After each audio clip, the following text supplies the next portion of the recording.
대통령 선거 유세 첫날인 어제 오후 안철수 국민의당 대선 후보 유세버스에서 일산화탄소 중독으로 추정되는 사고가 발생했습니다. 충남 천안과 강원도 원주에서 각각 사고가 발생해 2명이 숨지고 1명이 의식불명 상태인데요. 경찰이 정확한 사고 경위를 밝히기 위해 집중 조사에 나섰습니다. 취재기자 연결합니다. 홍성욱 기자. 네, 전국부입니다. 네, 일산화탄소 중독이 추정되는 사고인데 경찰이 합동 감식을 할 예정이라고요.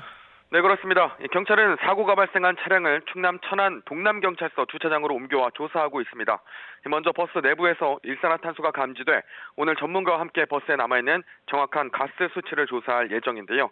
현장에 나가 있는 취재 기자를 통해서 좀 확인을 해보니 한 30분 전부터 직접 합동 감식에 들어간 상황이라고 확인을 했습니다. 사망 원인을 찾는 합동 감식을 벌이는 건데 사고가 발생한 차량은 45인승 버스입니다. 여기에 안철수 후보의 선거 유세를 위한 대형 LED 스크린이 설치되어 있는데요.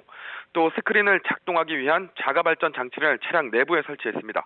경찰은 발전 장치 가동 과정에서 발생한 일산화탄소가 버스 내부에 퍼졌고 버스 안에 있던 유세 차량 기사 50대 남성 A씨와 국민의당 논산, 계룡, 금산 지역 선대위원장 B씨가 사고를 당한 것으로 보고 있습니다.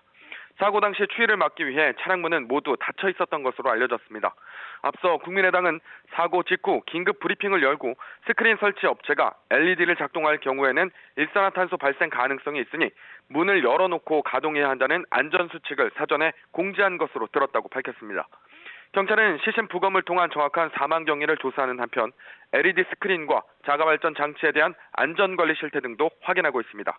특히 자가발전 장치가 달린 유세용 대형 버스를 만든 제조회사와 당 관계자 등을 불러 결함이나 안전사용 수칙 전달 여부를 확인할 계획입니다. 네, 강원도 원주에서도 비슷한 사고가 있었죠. 네, 그렇습니다. 천안과 같은 사고가 발생했습니다. 안 후보 유세 차량은 어제 강원도 원주와 횡성에서 유세가 예정됐었는데요. 천안 사고 직전인 어제 오후 4시 40분쯤 강원도 원주시 평원동의 한 주유소 앞 도로에서 똑같은 사고가 나 60대 운전기사가 의식을 잃은 채 발견됐습니다. 일산화탄소 중독 의심 증상을 보인 것으로 확인됐습니다.